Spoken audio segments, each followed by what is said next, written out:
जी अस्सलाम वालेकुम, welcome back to my channel. तो आज हम लोगों ने करना है CS401 असेंबली लैंग्वेज की मिड टर्म प्रिपरेशन। तो मिड टर्म का आपका जो सिलेबस है ना, ठीक है, वो सिर्फ 6 लेक्चर्स हैं आपके, जो आपके मिड टर्म के अंदर आने हैं, ठीक है।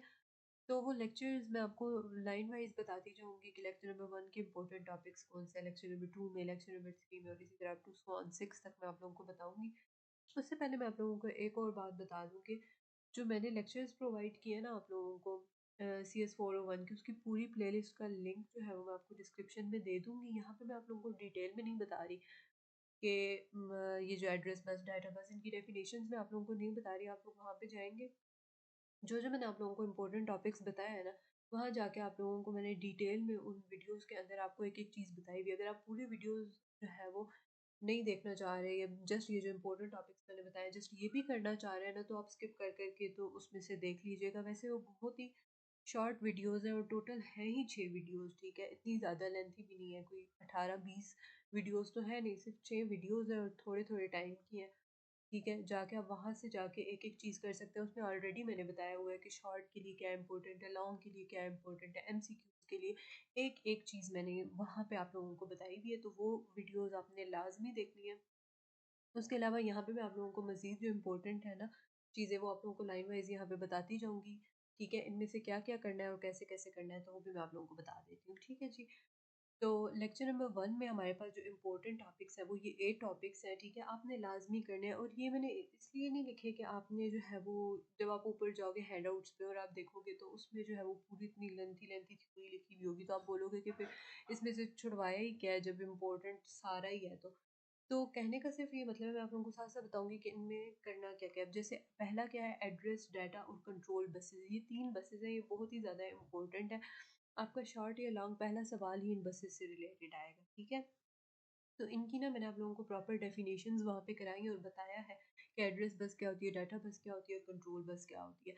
वहाँ पे जाके आप लोगों ने सिर्फ जो है ना वीडियो में ये वाली चीज़ें जो है वो देख लेनी है, फिर आपने हैंडआउट्स ओपन करने हैं, उनमें जाके वही चीज़ें हाईलाइट कर लेनी है और उनको तैयार कर लेना है। बस इतना सा आपका काम है, ठीक है।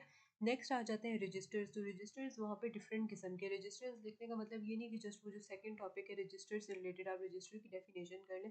रजिस्टर की एक बिल्कुल छोटी सी डेफिनेशन मैंने वहाँ पे हाईलाइट कराई, पूरा पैराग्राफ आपको करने की ज़रूरत नहीं है। वहाँ से जाके आप रजिस्टर की डेफिनेशन कर लीजिएगा। और जितने भी रजिस्टर्स हैं, जैसे एक्यूमुलेटर भी एक रजिस्टर है, तो सारा मैंने उस वीडियो के अंदर बताया। आप जब जाके देखेंगे ना तो आपको सारी समझ आ जाएगी, ठीक है। फिर आ जाता है इंस्ट्रक्शन ग्रुप। तो इंस्ट्रक्शन की ग्रुपिंग हम लोग किस तरह से करते हैं, जैसे हमारे पास अरिथमेटिक इंस्ट्रक्शंस है, मूवमेंट इंस्ट्रक्शंस है, डेटा इंस्ट्रक्शंस है, तो इनकी इस तरह से हम लोग ग्रुपिंग कर लेते हैं। ये आपने लाजमी करनी है, आपको जस्ट इनका कॉन्सेप्ट आना चाहिए। जितने भी मैंने टॉपिक लिखे हैं इनके आपको कॉन्सेप्ट आने चाहिए, इनकी डेफिनेशन आनी चाहिए। यानी ये इस तरह का अगर कोई वर्ड आ जाता है, जैसे स्पेशल इंस्ट्रक्शंस क्या है, तो आपको पता ही ना होगा स्पेशल इंस्ट्रक्शंस क्या है।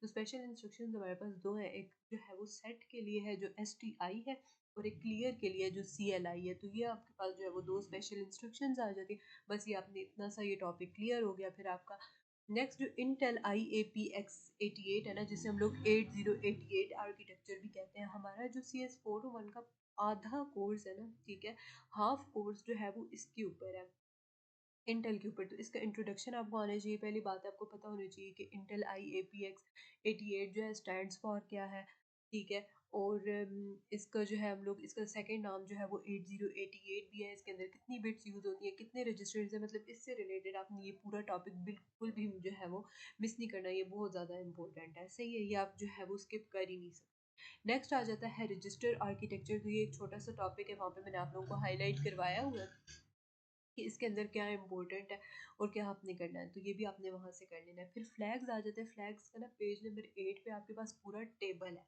ठीक है।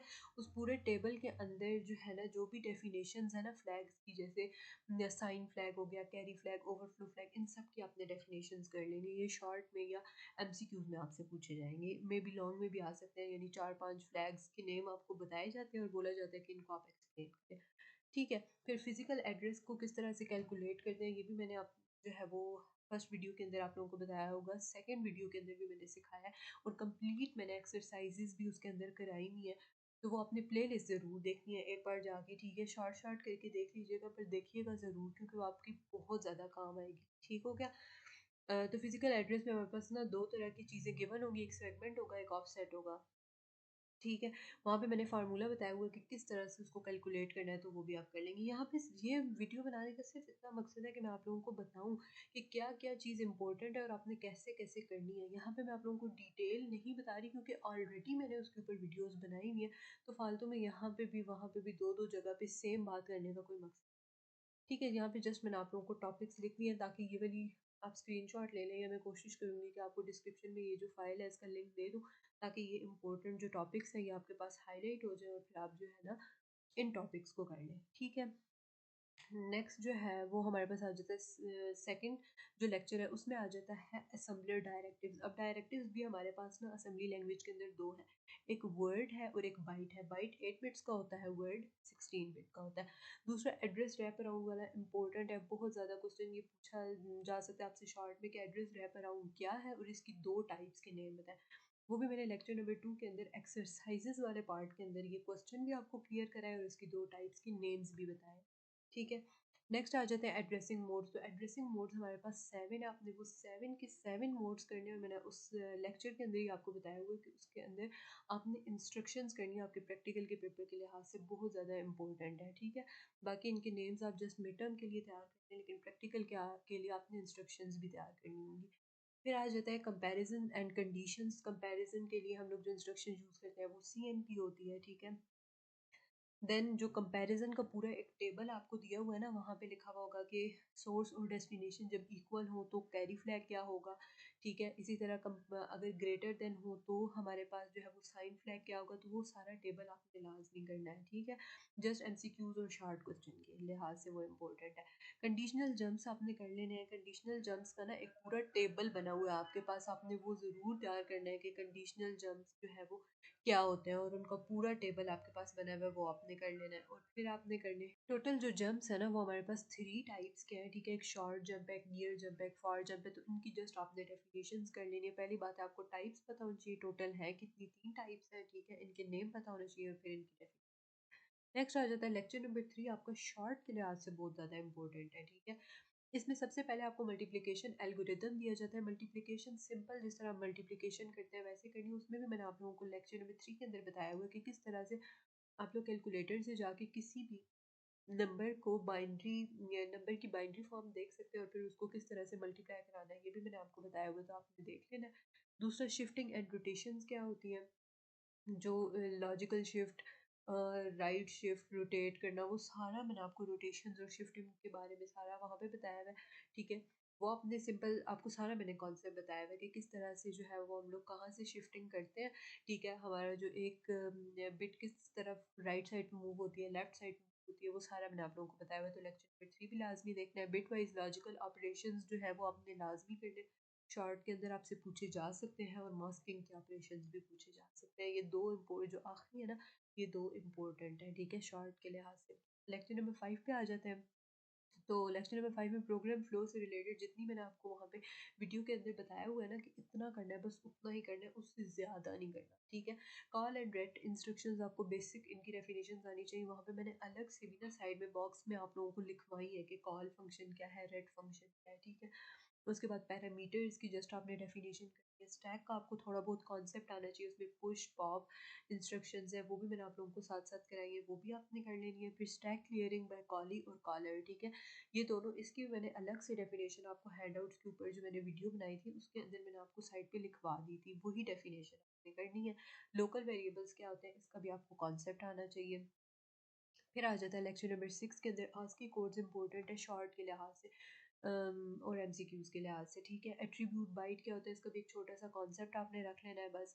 नंबर प्रिंटिंग का एल्गोरिदम है, ये लॉन्ग के लिए इंपॉर्टेंट है, ये तकरीबन 6 स्टेप्स से आपसे पूछे जाएंगे, वो आपने करने हैं। और ये जो लास्ट दो है ना, डिफ और मल्टीप्लाई इंस्ट्रक्शन, ये ज़रूर आपसे पूछी जाएंगी। तो ये भी जो मैंने वीडियो के अंदर जितना आपको बताया, बस अगर आप उतना भी कर लें तो आपका क्लियर हो जाएगा।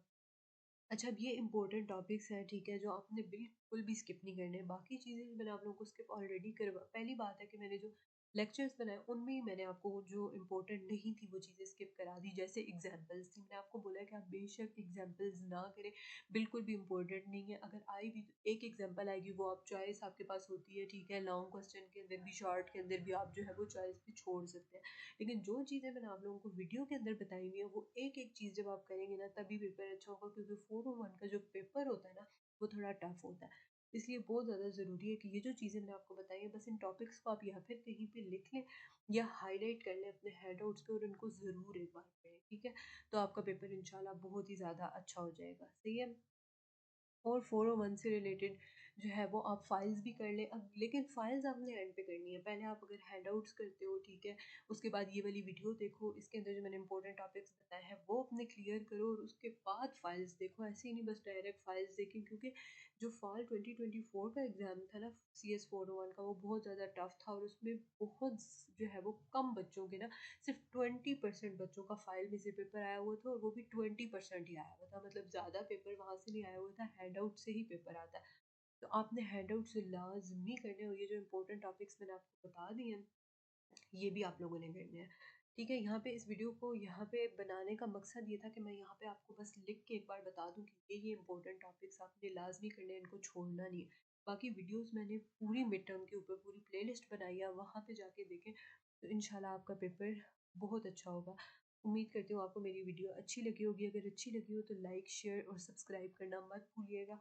और इसके अलावा आपको जो है वो बाकी ये जो मैंने CS 401 की वीडियो बनाई है ना, ये तो थोड़ी मैंने बना दी है इस तरह से सिर्फ इम्पोर्टेंट टॉपिक्स, लेकिन अगर आप चाहते हैं कि डिटेल जो है वो वीडियो मैं बनाऊँ, ठीक है, पूरी प्रिपरेशन उसमें एक एक टॉपिक को जो है वो एक्सप्लेन भी करूँ सब कुछ, तो आपने मुझे कमेंट बॉक्स में सब्जेक्ट का नेम बता देना है जिसकी आप चाहते हैं कि मैं वीडियो बनाऊँ, तो मैं ज़रूर बनाऊँगी। बाकी जो है वो आपने जाके पूरी प्लेलिस्ट देखनी है। अगर आपको वीडियो अच्छी फ्रेंड्स के साथ शेयर करना नहीं भूलना, अब बाकी फ्रेंड्स के साथ भी शेयर करें ताकि उनकी भी हेल्प हो सके। तो अंटिल नेक्स्ट वीडियो, अल्लाह हाफिज़।